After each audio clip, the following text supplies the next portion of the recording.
जय माँ काली मित्रों, आपका मेरे चैनल माँ काली माँ दुर्गा शक्ति संवाद में स्वागत है। मित्रों, अगर आप मेरे चैनल पर नए हैं तो मेरे चैनल को सब्सक्राइब कीजिए, लाइक कीजिए, शेयर कीजिए। साथ ही नोटिफिकेशन बेल को भी प्रेस कीजिए, जिससे मेरी आने वाली वीडियोस का नोटिफिकेशन आपको तुरंत मिल जाए। मित्रों, आज का जो विषय है वो विषय गुप्त नवरात्रि से संबंधित है। जैसा कि आप सभी जानते हैं कि 30 जुलाई से गुप्त नवरात्रि प्रारंभ हो रहे हैं। तो ऐसी परिस्थिति में गुप्त नवरात्रि, जैसा कि शब्द से ही पता लगता है कि गुप्त हैं, तो जो व्यक्ति गुप्त नवरात्रि करना चाहते हैं उनको ये बात विशेष रूप से ध्यान रखनी है कि गुप्त नवरात्रि गुप्त ही रखने हैं। और दूसरी बात, कुछ बच्चों के प्रश्न होते हैं कि गुप्त नवरात्रि हम गुप्त कैसे रख सकते हैं, अपने घर परिवार में हमें बताना होता है। देखिए, जब आप एक चार दीवारी में रहते हैं तो उस चार दीवारी में जितने भी सदस्य होते हैं वो आपके परिवार के लोग होते हैं। और अगर आप कोई भी अनुष्ठान करते हैं, कोई भी धार्मिक कार्य करते हैं, तो वो परिवार से छुप कर नहीं कर सकते। तो ऐसी परिस्थिति में अगर आपके परिवार के सदस्य आपके साथ रहते हैं तो वो इस बात का ज्ञान रखते हैं। तो वो अगर आपका ज्ञान रखते हैं कि आप गुप्त नवरात्रि कर रहे हैं तो इससे आपके नवरात्रि खंडित नहीं होते हैं। लेकिन जो अन्य सदस्य हैं, आपके मित्र हैं, घर परिवार से अलग व्यक्ति हैं, आपको उनसे ये बातें गुप्त नवरात्रि की गुप्त ही रखनी है, यानी गुप्त रूप से ही आपको ये नवरात्र करनी है। तो आपको क्या करना है, आपको सुबह उठकर सबसे पहले स्नान करना है, स्वच्छ कपड़े पहनने हैं। अगर लाल वस्त्र धारण कर पाए तो लाल पहने, बाकी शुभ रंग धारण करें, या तो लाल वस्त्र पहने या गुलाबी वस्त्र पहने, और हरा पहन सकते हैं, पीला पहन सकते हैं, सभी शुभ रंग आप इस दिन धारण करें। उसके बाद में आपको अपनी चौकी लगानी है, क्योंकि नवरात्र है तो जो भी पूजा पाठ रहेगा वो उसी प्रकार रहेगा जैसे चैत्र के नवरात्र में रहता है। तो आपको चौकी बिठानी है, आपको एक लकड़ी की चौकी लेनी है, उस पर लाल कपड़ा आपको बिछाना है, और उसके बाद में आपको माँ दुर्गा को बिठाना है। और अगर आप माँ काली की भी साथ में आराधना करते हैं, यानी माँ दुर्गा और माँ काली की आराधना करते हैं, तो आपको दोनों को चौकी पर बिठाना है। अगर आप केवल माँ दुर्गा की ही आराधना करते हैं तो आपको केवल माँ दुर्गा को ही बिठाना है। उसके बाद में माँ को पंचामृत स्नान कराना है, या पंचामृत का छींटा लगा करके माँ को साफ़ करना है। अगर फ़ोटो बैठाते हैं तो पंचामृत का छींटा लगाएं। पंचामृत भी अगर आपके पास नहीं है तो गंगा जल का छींटा लगा करके माँ की जो तस्वीर है, फ़ोटो है, उसको साफ़ करना है। उसके बाद में माँ को चौकी पर बिठा देना है, और माँ को नई लाल रंग की चुनरी उड़ानी है। जो चुनरी माँ ने पहले ओढ़ रखी है उस चुनरी को आपको बदल देना है।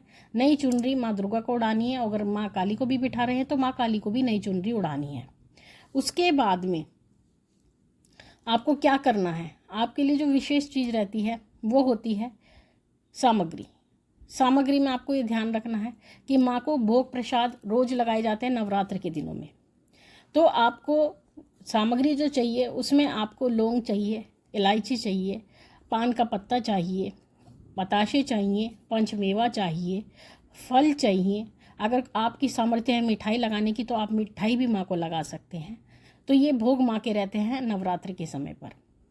तो उसके बाद में आपको क्या करना है, आपको गणेश जी को भी बिठाना है। अगर आपके पास गणेश जी की फ़ोटो या मूर्ति है तो उनको बिठा सकते हैं, अगर नहीं है तो आप सुपारी पर कलावा लपेट करके उनको गणेश जी मान करके चौकी पर बिठा सकते हैं। उसके बाद में आपको उनका पूजन करना है, उनको चावल चढ़ाने हैं, उनको दिया दिखाना है, धूप बत्ती लगानी है, कलावा चढ़ाना है। साथ ही आपको कलश भी बिठाना है। जैसे कि आप नवरात्र में कलश बिठाते हैं उसी प्रकार से आपको कलश की स्थापना करनी है। कलश बिठाना है, कलश में आपको सिक्का डालना है, चीनी डालनी है, चाहें तो आप 2 लौंग डालें, और बहुत सारी चीज़ें डाली जाती है। लेकिन कई बार ऐसा होता है ज़्यादा सामग्री डालने से जो कलश का जल होता है वो ख़राब हो जाता है। तो इसलिए इस बात का ध्यान रखें, सामग्री वही डालें जिससे कि आपका जल अशुद्ध ना हो। तो उसके बाद में आपको नारियल बिठाना है। नारियल पर चुनरी ज़रूर होनी चाहिए। नारियल पर चुनरी लपेट करके आपको कलश पे बिठाना है। फिर आपको कलश पूजन भी करना है। कलश को चावल चढ़ाने हैं, कलावा चढ़ाना है, पुष्प चढ़ाना है, दिया दिखाना है।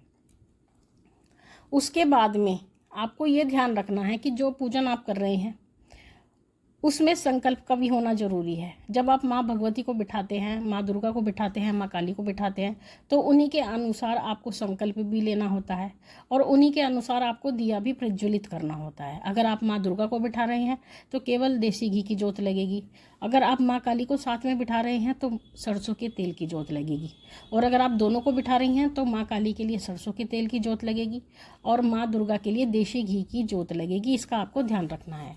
और रही बात अखंड जोत की, तो अखंड जोत के लिए ये आपके ऊपर विकल्प है। अगर आप चाहें तो अखंड जला सकते हैं, अगर आप चाहें तो सुबह शाम की जला सकती है, ये आपके सामर्थ्य के ऊपर है। साथ ही जैसा कि आप सभी जानते हैं, उसी प्रकार से नवरात्र की चौकी का जो पूजन होता है वही आपको पूजन करना है। गणेश जी का पूजन करना है, भैरव जी का पूजन करना है और वीर लांगुर का पूजन करना है, क्योंकि माँ दुर्गा काली के साथ में वीर लांगुर और भैरव जी जरूर चलते हैं, तो उनका पूजन करना भी बहुत ज़रूरी होता है। अगर आपके पास फ़ोटो है तो फ़ोटो बिठा सकते हैं, अगर फ़ोटो नहीं है तो केवल उनका ध्यान करके वीर लांगुर यानी हनुमान जी के 2 बूंदी के लड्डू रखे जाएंगे, आपको स्मरण करना है उनका और उनको भोग देना है। उसके बाद में भैरव जी का स्मरण करना है। भैरव जी का स्मरण करने के बाद 2 बूंदी के लड्डू भैरव जी को अर्पण करने हैं। माँ को आपको 1 पान का पत्ता, 2 लौंग, 2 इलायची और 1 सुपारी, ये माँ दुर्गा को अर्पित करना है। अगर आप माँ काली को साथ बिठा रहे हैं तो यही सामग्री आपको माँ काली को भी अर्पित करनी है।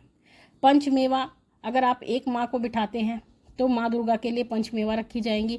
अगर आप माँ दुर्गा और माँ काली को बिठाते हैं तो माँ दुर्गा और माँ काली के लिए अलग अलग पंचमेवा रखी जाएगी, क्योंकि माँ काली अपना भोग अलग से लेती हैं, उन्हें हर चीज़ अपनी अलग चाहिए होती है, इसलिए माँ दुर्गा के लिए और माँ काली के लिए अलग अलग रखी जाएंगी।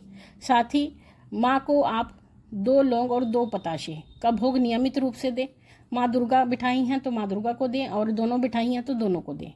तो ये भोग तो आपको जरूर ही देना है। उसके बाद में आता है फल और मिठाई, वो आपकी ऑप्शनल है यानी वैकल्पिक है। अगर आपका सामर्थ्य मिठाई और फल देने का है तो आप दे सकते हैं, अगर आपका सामर्थ्य नहीं है तो पंचमेवा और लौंग पताशे का भोग तो आपको नियमित रूप से माँ दुर्गा और माँ काली को देना ही है। तो ये सब करने के बाद में फिर आपको जोत भी प्रज्वलित करनी है। अखंड करना चाहते हैं तो अखंड करें, उसकी वीडियो हमने अपलोड कर रखी है कि किस प्रकार अखंड ज्योति प्रज्वलित की जाती है, क्या नियम होते हैं। और अगर सुबह शाम की कर रहे हैं तो सुबह शाम की करें। और उसके बाद में आप संकल्प करें। संकल्प करने के लिए हाथ में आप अक्षत लें, फूल लें और जल लें, और फिर अपना नाम, अपने पिता या पति का नाम, अपना गोत्र, अपना पोस्टल एड्रेस, जिस एड्रेस पर आप रहते हैं, ये सब बोल करके संकल्प करें कि हे माँ, मैं ये नवरात्रि का संकल्प करती हूँ और आप मेरे संकल्प की रक्षा करना, और माँ से और अच्छी तरह से प्रार्थना करना। ये तो आपको हम संक्षेप में बता रहे हैं। तो ये प्रार्थना करने के बाद आपको अपना जो संकल्प है वो भूमि पर छोड़ देना है। तो इस प्रकार से आपकी यहाँ तक की प्रक्रिया पूरी हो जाएगी। अगर इसमें कुछ छूट गया है तो आप जानते हैं, समझदार हैं किस प्रकार से नवरात्र की चौकी बिठाई जाती है। उसके बाद में अब ये बात आती है कि इतना करने के बाद हमें क्या पूजा करनी है। देखिए, जिन बच्चों के गुरु हैं वो गुरु के सानिध्य में जो अनुष्ठान करा रहे हैं वो अनुष्ठान को पूर्ण करें, और जिन बच्चों के गुरु नहीं हैं वो क्या करें। देखिए, सबसे सर्वोत्तम जो होता है नवरात्र के लिए, वो कोई भी नवरात्र हो, चाहे चैत्र के नवरात्र हो या फिर गुप्त नवरात्रि, खुले नवरात्र हो, गुप्त नवरात्रि हो, तो सबसे सर्वोत्तम जो होता है वो सप्तशती का पाठ होता है। अगर आप कुछ नहीं जानते, अगर आपके गुरु भी नहीं हैं, तो सबसे उत्तम यह है कि आप सप्तशती का पाठ करें। सप्तशती का पाठ करें और जो 13 अध्याय होते हैं उनको 9 दिनों में पूर्ण करें, एक श्रृंखला के साथ में। उस श्रृंखला की जो श्रृंखला है उसको हम डिस्क्रिप्शन बॉक्स में आपको बता देंगे, आप उसको चेक कर लेना। तो उस श्रृंखला में आप दुर्गा सप्तशती का पाठ करें, वो आपके लिए सर्वोत्तम है। इसके अलावा जो आप अपनी सामान्य पूजा करते हैं वो सामान्य पूजा आपको जरूर करनी है। कहीं आप ऐसा ना करें कि आप अपनी सामान्य पूजा छोड़ करके केवल सप्तशती का पाठ करें, आपको ऐसा नहीं करना है। सामान्य पूजा भी करनी है और साथ ही साथ में सप्तशती का पाठ भी करना है। अब बात आती है भोजन की, कि जो व्यक्ति भोजन नहीं कर सकते यानी व्रत नहीं कर सकते वो क्या करें, क्योंकि कुछ बच्चे ऐसे भी होते हैं जो रोगी होते हैं, जो दवाइयाँ खाते हैं, ऐसी परिस्थिति में वो व्रत नहीं कर पाते। अगर आप व्रत नहीं कर सकते तो सबसे पहले ये संकल्प करें कि मैं केवल अन्न का त्याग करूँगा। आप अन्न का त्याग करें, यानी आप अन्न ग्रहण ना करें। बाकी आप कुछ भी ग्रहण कर सकते हैं, कितनी बार भी भोजन कर सकते हैं दिन में। आप फल खा सकते हैं, दूध पी सकते हैं, चाय पी सकते हैं, और कुट्टू का भोजन आप कर सकते हैं, सामक के चावलों का सेवन कर सकते हैं, साबूदाने का सेवन कर सकते हैं।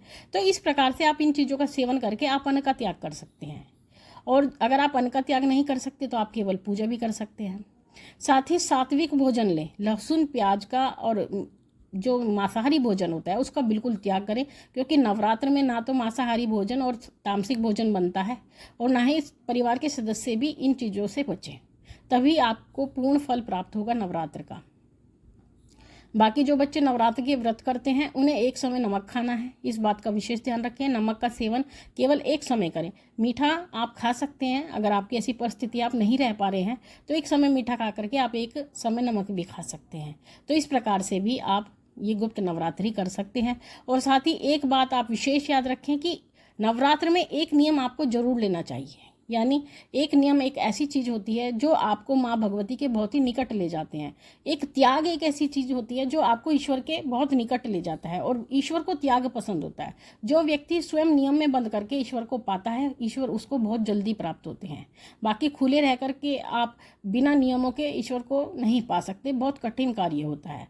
तो ऐसी परिस्थिति में आप एक नियम अवश्य लें। या तो आप ये नियम लें कि मैं भूमि पर सोऊंगा, या आप ये नियम लें कि मैं मौन रहूँगा, या आप ये नियम लें कि मैं केवल अन्न का त्याग करूँगा, या आप ये नियम लें कि मैं नमक एक समय का खाऊंगा। तो इस तरह का कोई एक नियम जरूर लें। या मैं जैसे कि मैं अपने बाल नहीं बनाऊंगी, मैं शीशा नहीं देखूंगी, इस तरह का कोई भी नियम आप ले सकते हैं, क्योंकि नियम भगवान को बहुत पसंद होते हैं। अगर आप ये छोटे छोटे नियम करते हैं तो माँ भगवती इनसे बहुत प्रसन्न होती है। तो आप ये छोटे छोटे नियम लें।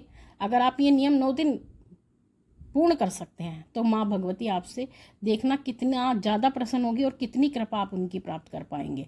तो इस तरह से आप कोई भी एक नियम ले, ये विशेष रूप से हम आपको बता रहे हैं। तो इस प्रकार से आप कोई भी नियम लेकर के माँ की कृपा प्राप्त कर सकते हैं। साथ ही गुप्त नवरात्रि में जो कन्या पूजन रहेगा वो किस प्रकार रहेगा उस पर हम अलग से वीडियो अपलोड करेंगे, क्योंकि गुप्त नवरात्रि में कन्या पूजन भी गुप्त रूप से ही किया जाता है। तो वो किस प्रकार आपको करना है उसके लिए हम अलग से वीडियो अपलोड करेंगे, क्योंकि ये वीडियो बहुत ज़्यादा लंबी हो जाएगी। तो मित्रों, ये थी जानकारी आप सभी के लिए। माँ भगवती से यही प्रार्थना करते हैं कि वो आपके भंडारे भरती रहे, आपकी सभी मनोकामनाओं को पूर्ण करती रहे। आपसे जल्दी मिलते हैं अपनी अगली वीडियो में। तब तक के लिए जय महाकाली, जय महाकाल।